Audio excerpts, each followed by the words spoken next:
ये जरूरी तो नहीं है, लेकिन वीडियो देखते हुए लाइक एंड डिसलाइक जरूर किया करें। जो मूवी मैं आपको अभी एक्सप्लेन करने वाली हूँ उसका नाम है अलेक्जेंडर। अलेक्जेंडर जो कि आज तक का बेहतरीन लीडर रहा है। उसने बहुत से ऐसे काम किए हैं जो कि अप्रिशिएट करने वाले हैं। मूवी की स्टार्टिंग होती है पास्ट के एक ऐसे सीन से जहाँ पर हम एक राजा को देखते हैं। राजा की वाइफ जिसका कैरेक्टर एंजेलिना जोली ने प्ले किया है, अलेक्जेंडर को बर्थ देती है। लेकिन राजा और बाकी सब लोगों का कहना होता है कि अलेक्जेंडर राजा का नहीं बल्कि जियूस का बेटा है। जियूस जिसे गॉड भी माना जाता है। तभी सब लोग सोचते हैं कि अलेक्जेंडर में सुपर पावर्स होंगी जो कि राजा के पास नहीं और जियूस के पास है। इस बात की वजह से अलेक्जेंडर की मदर और उसके फादर में यानी राजा और रानी में बहुत लड़ाई होती थी। उनकी वैसे भी नहीं बनती थी, जिसका अलेक्जेंडर पर बहुत बुरा इम्पैक्ट पड़ता था। वो हमेशा इस बात को लेकर उदास रहा करता था, लेकिन उसकी किस्मत अच्छी थी कि उसके पास एक बहुत अच्छा दोस्त था जो हमेशा उसके साथ रहता, उसकी बातों को समझता था। और तो अलेक्जेंडर भी उसे हर बात शेयर कर लिया करता था। वो दोनों बिल्कुल भाइयों की तरह रहते थे और हर टाइम एक साथ वक्त गुजारते थे। अब उस स्टेट के बच्चे बड़े हो रहे थे, तभी राजा को ख्याल आया कि इन्हें पढ़ाने वाला भी कोई होना चाहिए जो इनकी तरबियत अच्छी कर सके और इनको अच्छी बातें सिखा सके। तभी उन्होंने वहाँ पर बुलाया एक ऐसे टीचर को जिनका नाम था अरिस्टो।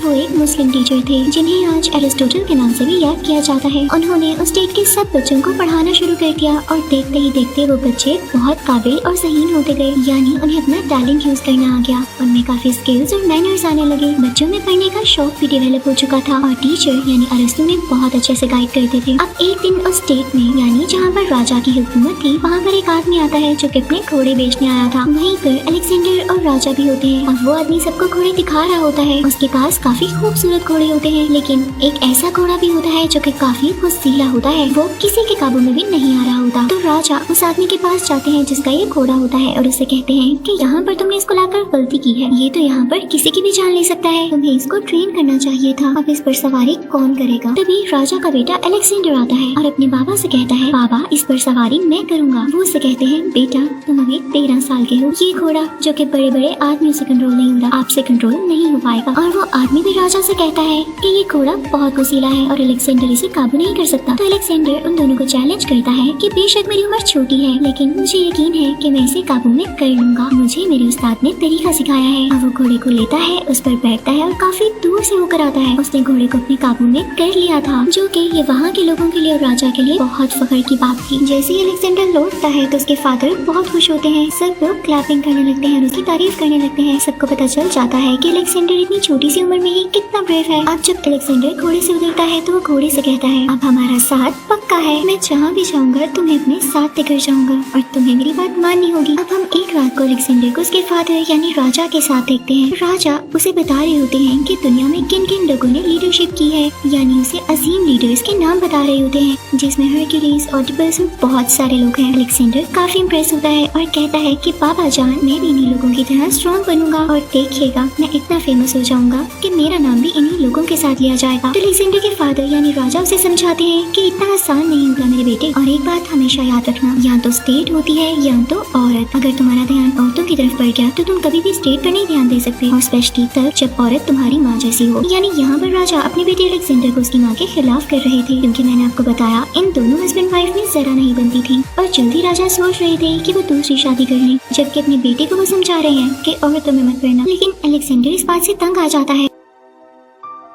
अब कुछ टाइम बाद हम देखते हैं कि अलेक्जेंडर के फादर ने दूसरी शादी कर ली है, पर राजा की दूसरी बीवी के अंकल यानी उसके चचा अलेक्जेंडर और उसकी मदर को बहुत बुरा कहते हैं और कहते हैं कि ये लोग बुरे होंगे तभी तो राजा ने मेरी भतीजी से शादी की है। इस बात पे अलेक्जेंडर को बहुत गुस्सा आता है और वो उस आदमी से कहता है कि आपकी हिम्मत भी कैसे हुई मेरी माँ के बारे में ऐसे लफ्ज बोलने की। तो उस लड़की के चचा कहते हैं, राजा अपने बेटे को समझा लो, ये मुझसे बदतमीजी कर रहा है। तो राजा अपने बेटे से कहते हैं, अलेक्जेंडर इससे माफी मांगो। अलेक्जेंडर कहता है, मैंने क्या किया है बाबा जान, इस आदमी ने मेरी माँ को मुझे बुरा कहा है और आप कह रहे हैं कि माफी भी हम मांगे। मैं माफी नहीं मांगूंगा। ये कहकर अलेक्जेंडर वहाँ से जाने लगता है तो राजा भी उसके पीछे पीछे जाते हैं पर गिर जाते हैं। तो अलेक्जेंडर उस औरत और उस आदमी से कहता है, आप मेरे बाप की हालत देख रहे हैं, इस औरत ने मेरे बाप से पैसे की खातिर शादी की है क्योंकि मेरा बाप अब बूढ़ा हो चुका है। राजा को बहुत गुस्सा आता है और वो अपने बेटे अलेक्जेंडर को जेला वतन कर देते हैं, यानी स्टेट से निकाल ही देते हैं। अलेक्जेंडर का दिल टूट जाता है। सबसे पहले तो उसके फादर ने उसे छोड़ा, उसकी मदर को छोड़ा और अब जेला वतन कर दिया। यानी क्या वो अलेक्जेंडर अपनी बीवी से से जरा प्यार नहीं करते।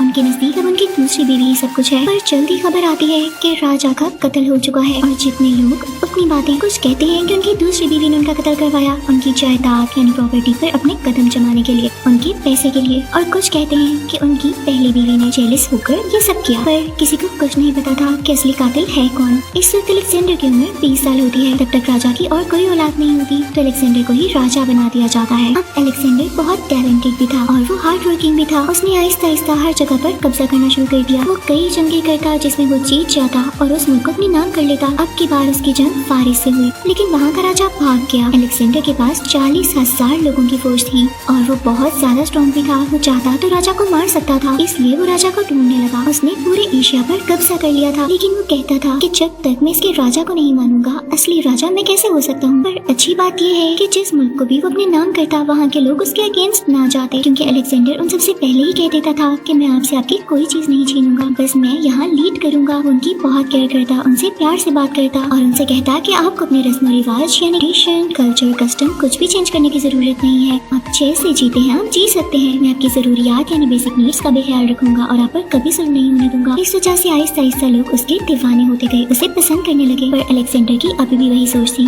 उसे फारिस के राजा को ढूंढकर मारना था, क्योंकि अलेक्जेंडर समझ चुका था फारिस उसे डिजर्व नहीं करता। ऐसे राजा को जो कि मुश्किल वक्त में अपने मुल्क को छोड़कर भाग गया है, ऐसे डरपोक राजा की जगह वही राजा बने तो ठीक है। लेकिन फिर ऐसा करना हुआ कि वो राजा डरकर कभी न लौटा और वहाँ के लोगों ने अलेक्जेंडर को ही अपना नया राजा तस्लीम कर लिया। कुछ ही साल बीतते थे, अलेक्जेंडर ने वहाँ की आम सी लड़की से शादी कर ली जो कि उसी कबीले की थी। इस बात की वजह से वहाँ के लीडर्स को और आसपास के शाही लोगों को बहुत गुस्सा आया कि अलेक्जेंडर इतना अजीम बंदा है और उसने आम सी लड़की से शादी क्यों की है। उनके मुताबिक शायद उसको उससे प्यार हो चुका था। और जब भी बात अलेक्जेंडर की मदर को पता चली तो उनको भी बहुत गुस्सा आया। वो चाहती थी कि अलेक्जेंडर अपने ही मुल्क की किसी लड़की से शादी करे, लेकिन अब अलेक्जेंडर अपने मुल्क नहीं लौटना चाहता था। उसके फादर के डेथ को भी 7 साल गुजर चुके थे, तो अब क्या फायदा। अलेक्जेंडर अपने साथियों से कहता है कि हम एक ऐसा सफर करेंगे जिसमें जो जो मुल्क भी आता जाएगा हम उस पर कब्जा करते जाएंगे और उसे अपना बना लेंगे। लेकिन जब वो लोग ये सफर शुरू करने वाले थे तो अलेक्जेंडर को एक सूप ऑफर किया गया, यानी उसको वो पीने के लिए सर्व किया गया। पर जैसे अलेक्जेंडर उसे पीने वाला था तो उसे पता चल गया कि इसमें जहर है और जल्द ही उसने ये भी पता लगवा लिया कि जहर मिलाने वाले कौन से लोग हैं। और ये बहुत हैरत की बात थी,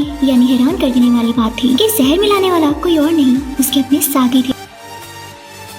और कुछ ना सोचते हुए अलेक्जेंडर ने उन्हें सजाए मौत दे दी और ऐसा ही करना चाहिए। गद्दारों के लिए मुल्क में कोई जगह नहीं होनी चाहिए। अब इस वक्त अलेक्जेंडर के पास अभी भी 1.5 लाख की फौज थी। अलेक्जेंडर उनके साथ निकल पड़ता है बिना डरे हुए। उसका अगला एम था बाकी मुल्कों पर कब्जा करना। और ये 1.5 लाख लोग यूं ही नहीं थे, इसमें हर पेशे के लोग थे, डॉक्टर, टीचर, बच्चे, औरतें, गुलाम, हर कोई, ताकि किसी को कोई भी प्रॉब्लम हो तो इस काफिले में वो मौजूद हो जो इस चीज को ठीक कर सकता हो। अब अलेक्जेंडर सफर करते करते हिंदुस्तान आ गए। वहाँ हिंदुस्तान के राजा और उनमें लड़ाई शुरू हो गई। उस जमाने में ये एक सब कॉन्टिनेंट था और जहाँ पर अलेक्जेंडर की उस राजा से लड़ाई हुई थी वो हिस्सा आज पाकिस्तान में है। इस लड़ाई में अलेक्जेंडर को तीर भी लगा तो अलेक्जेंडर ने फैसला किया कि उसने कई जगह जीत लिए, काफी मुल्कों पर कब्जा कर लिया है, तो अब अपनी फौज के साथ वो वापस अपने मुल्क जाएगा, यानी बैब्लियन। तब वो सफर के लिए निकल पड़ता है। वहाँ पहुंचकर अलेक्जेंडर 2 शादियाँ करता है, लेकिन उसके लिए एक शॉकिंग बात ये थी कि उसके दोस्त को किसी ने जहर मिलाकर दे दिया था जो उसने ड्रिंक में पी लिया। अब उसके दोस्त की तबीयत बहुत खराब होती है और यहाँ पर वो दम तोड़ देता है। अलेक्जेंडर बहुत रोता है, पता नहीं क्यों उसे अपनी बीवी पर शक होता है। वो जाकर उसका गला दबाता है तो वो कहती है कि मुझे ना मारो, हमारा बेबी इस दुनिया में आने वाला है। तो अलेक्जेंडर उसे नहीं मारता और वहाँ से आ जाता है। लेकिन इस वाक़ये के 3 महीने बाद ही अलेक्जेंडर की खुद भी डेथ हो गई।